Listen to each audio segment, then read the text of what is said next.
Howdy, and welcome to Broken Tool Garage. This video is going to be going over springs in my Fox Mustang.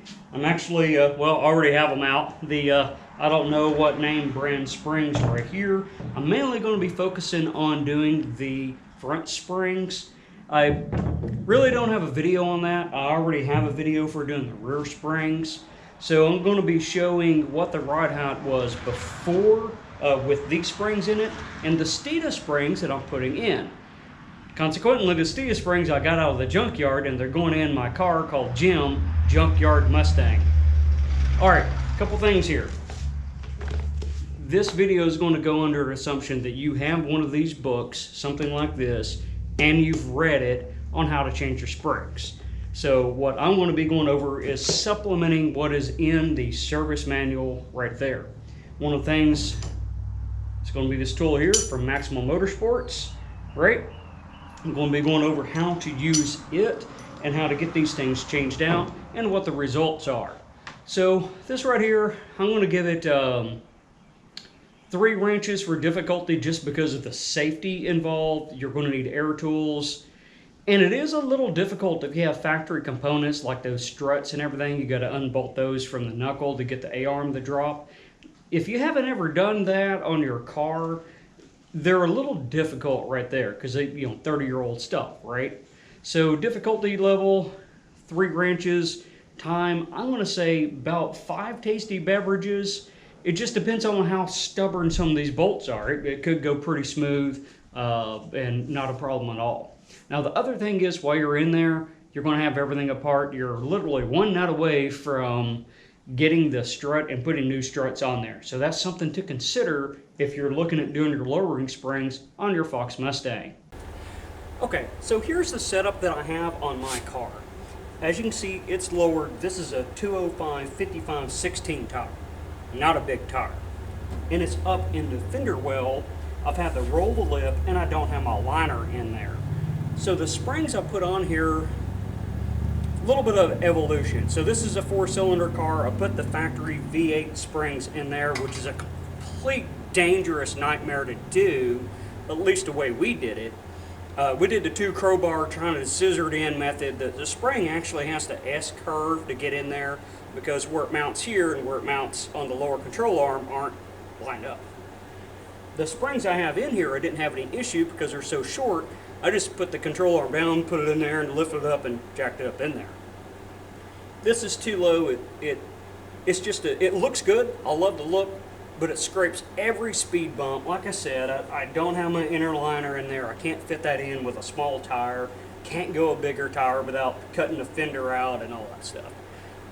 So I did what I had to do. Those were, I don't know what brand. I got them used, stuck them in there because I knew the trouble I would have doing this, right? And I was in there working with it when I did, as you can see, my 5-lug conversion. Well, you might not see the 5-lug, but that's a 5-lug wheel. So when I did the conversion, I knew I'd have that problem. That's why I bought the springs. I've been to the junkyard, as y'all probably know if you've seen that Junkyard Gold video. Well, here's some of the gold. A Steed lowering spring. So I'm going to be installing the Steed lowering spring into the car and seeing what we're doing there. Now there's a couple tricks. Let's look at the spring differences in here. As you can tell, the Steed lowering spring is about 2 coils lower than the factory Fox V8 spring. Now these springs are not for a Fox body. The lowering springs aren't. They're for, I think, the SN95, which is, they sit a little lower anyway. So I do have a tool I'm going to be trying out. I bought it a while back. This is the Maximum Motorsports MMT-8. And this tool kind of helps the spring go into place. I'm going to be going over that. I don't see needing it for this spring, but since I have these V8 springs, I'll probably do a mock-up and see if I can install them with that tool. That way we get some good information on that as well. The other thing I'm doing is the car, we see where it's at now. I'm going to measure the height on it. I'm actually going to do all 4 springs, but this video is going to pretty much cover just doing the fronts because I've already done a video on doing the rears. You can see that in a card, or I'll link down below where I did that on my 91 Mustang doing the rear springs. I've also got a video on my 2019 Ram Classic on putting better upgraded toe springs as well. So that's also going to be down in the details. You can click on that and see that video if you're interested. So again, just going to be focused on the front. I will be changing them all. I want to get the height of each fender, basically fender to the floor right here on all 4 tires, and see what the change is going from a who knows what spring to these Steed springs right here.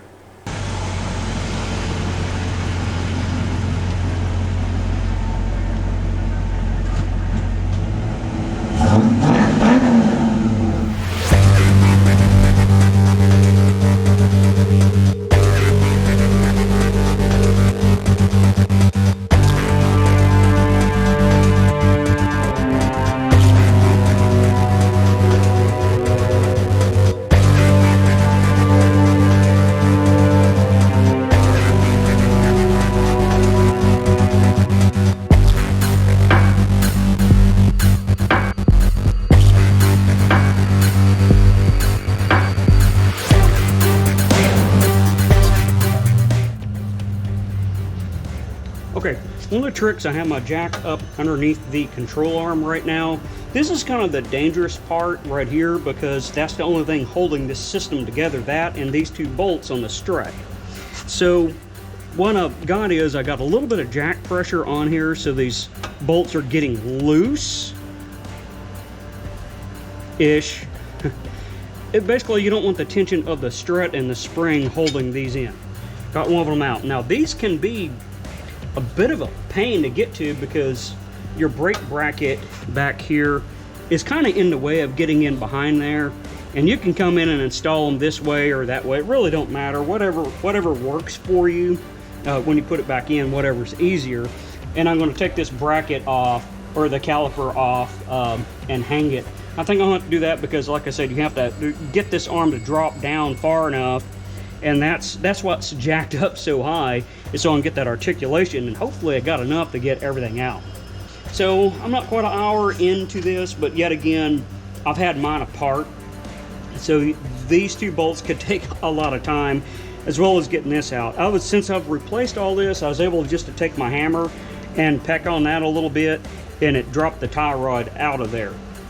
Okay, so now we're in the danger zone. Would play music for that, but get a copyright strike. So you need a little assistance. Move it back and forth.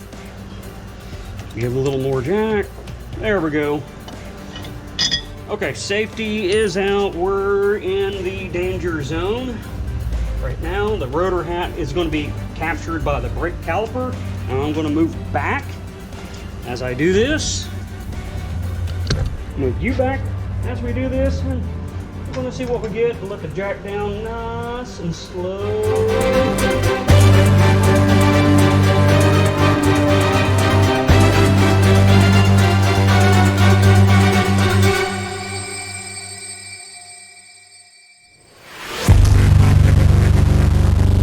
that's it. And the same thing putting this short spring in, it was, I think I had the car jacked up a little higher, but it's, you know, bam, locks in, jack it up, you're done. That easy. Some things to note, I've replaced my uppers in here. I think I replaced my uppers anyway, but it's good to check this stuff. If you're buying springs, make sure they come with these, or just buy a set of the, like Prothane's pretty cheap. You can get these, and these are your isolators to keep it from making so much noise and metal on metal, right? Okay. Whew, that phase is done. Let's just see. That off there, get that right there. Fiddle with it, 15 times wrong. Hey, those look like they're the same height. These may have a different spring rate, so we're going to see. I'm going to take a break right now, get some water. It's hot. I'm in a good safe spot right now. Everything's well, back in safe mode. Okay, so this is the setup that I took off of Jim. So this is the original 4-cylinder control arm, which I don't think there's any difference between that and a V8 one. This is the V8 spindle. Got the brake set up somewhere. Don't know where it's at, but that's irrelevant. So I'm showing you this outside on the table because it's going to be easier to kind of see how this goes together. So the problem that we got is the spring goes up into the pocket, right? And the arm has to be laid down so far the spring isn't catching on anything. It kind of just sits something like that. We're going to look at it in the car here in a minute. So what needs to happen is the spring needs something to catch so that when the arm swings up, that it seats it, right? So if the, maybe we can get this mocked up a little better. So this is kind of what we got there, and it's not catching. Whereas the shorter springs, the arm can articulate up a little bit better, and it can catch on this lip right here and just bring itself right in. So that's where this piece comes in. So that is the Maximum Motorsport piece. Looks like it's pretty good steel. That's probably not regular old mild steel right there. Got the centric washer, good thick washer, and a bolt. So how I figured out this goes on is something along these lines right here. Oh. I'll get my hands to work. Old mechanic all thumbs hands over here. Some of y'all know what I'm talking about. So anyways, that sets in there so that this spring has something to kind of hold it in until the A-arm articulates back up into like a more up-down position, so the spring eventually goes to that position there. So, okay, here we go.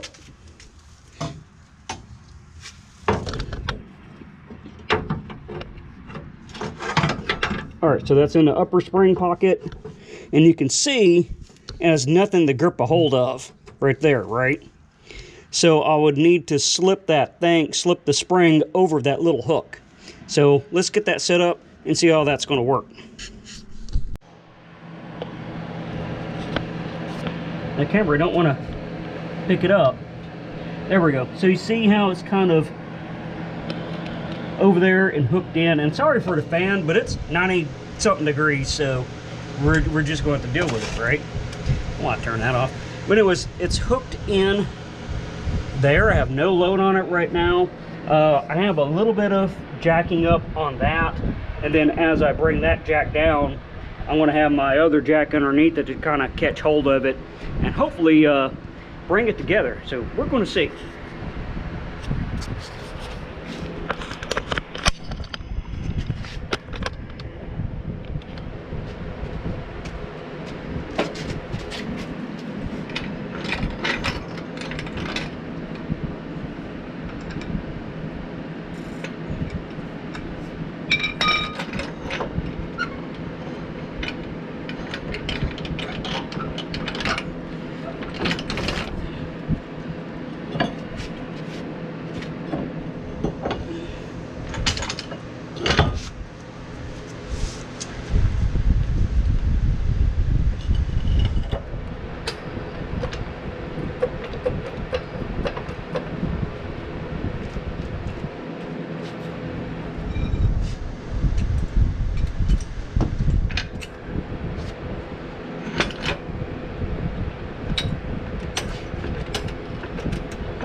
Okay, it looks like it's working. However, my jack isn't underneath there real good. It seems like it wants to maybe kick a little bit. So I'm going to block this right now and get a better grip. Part of that's because the arm had to articulate so far down on here, right? So be right back. All right, here we go, break a leg. So that is going in. Now you notice I don't have my little tang clocked quite right. So that's something you really got to pay attention to when you're putting that in. But I'm showing this for demonstration purposes. It is getting it in there. It is holding it. It's still, I wouldn't say super sketchy, because super sketchy is not using that tool. This is just sketchy or moderately sketchy. I wouldn't recommend doing this. Go get you set of springs and put in there if you're going to be messing with it. That's what I recommend. There's all kinds of ways you can adjust ride height and all kinds of adapters and stuff like that. The stock spring is just, this is just straight sketchy. Moderately sketchy, not super. So that's my take on that. That's my opinion. These springs are going to go on my 91 Mustang, so I'll actually do a full actual install on that. But that tool makes it possible. If you don't have that, you're probably going to get hurt. Even if you do have it, you might still get hurt. So, but anyways, onwards to putting the real springs in the car and progress with this video. All right, you hear that? No fans. It's morning. So nice and cool. Oh, I'm going to enjoy that while I can. So you see the springs in here going together super easy, completely different than doing it with the factory spring in there and using this tool here. So I did break out my bottle jack just because I didn't have a good bite with my floor jack right there. So I'm just going to continue working it. If I would have used my big jack, I probably could have just got it in one shot, but that's not that big a deal. So one of the first things I'm going to do is try to get this jacked up enough to get the sway bar attached and get a nut on there. And then that'll be an extra safety in there, and if I had to, it could hold everything together. And then just start reassembling it. Okay, got it all in. It is hot, fans are on, but it's June. Summer is here. I don't care what day they call it summer, it's here. All right, so this week is Ford Takeover. I'm going to be there. This video is probably going to come out a month after Ford Takeover. So I hope I saw you there. So if not, hopefully we can see each other next year. All right, now let's get to the numbers of this. Wrote them down. All right, so from the factory, not the factory, from the red springs, I think they're UPR. I don't know. They don't have marks on them. Now it does look like the rears were cut down, like one coil was cut off the rears to bring them down a little bit. So I think that's why I'm getting the numbers I'm getting on the rear. So we were at 24 1/8, and that was to the ground, to the top of the fender. Both sides were even on the front. On the rear, there was a little bit of a difference, maybe ½ inch. Let's see, 6, not quite half, 3/8 difference on the rear side to side, right? So they were pretty even. What we got over here is with the new springs, the Steedas, we went up from 24 1/8 to 24 3/4 up here, so that's 5/8 taller. On the other side is only 1/8 taller. So for some reason, actually this whole driver's side, as I put them in, they just sit a little taller. Same thing on the rear. It was 25 3/4 on the rear with the old springs, 27 3/8 on the rear, so that's 1 5/8 taller. So that's why I think it was 1 inch right there. If we look on the other side, is 1 1/8 taller. All right, so that kind of sums it up. Again, we come up 5/8 of an inch, passenger or driver front. Passenger was 1/8 on the rear, 1 5/8 and 1 1/8. So what I could do when I build the rear end, because I need an engine, transmission, and rear end in the car, and a wheel bearing, because my new, not going to say the brand name, wheel bearing didn't even last 5,000 miles. I did this whole tear it apart thing and everything, and had just crud all in the thing. So yeah, another thing added to the list. Not buying that brand name anymore. I don't consider it a brand name anymore after seeing that poor quality. Anyways, boondoggle. So anyways, whenever I do the rear end, I could take that rear and move it to the other side, and what that'll do is the side that's lower in the rear, it'll raise it up, which will mean the front corner over here, because it goes in cross pattern, it'll lower that down a little bit, and putting the lower one on the other side will raise that side up, and it should even everything out just doing that swap. We're getting a lot closer right there. That's for another day, because it's hot. Fans on me. Let's close this one out. I'm going to show you on the closing music what it actually looks like. I think it looks better, and it shouldn't be scraping the ground and all that stuff and going over speed bumps sideways and still scraping exhaust. That just gets old. So I think this is going to be a whole lot better deal right here.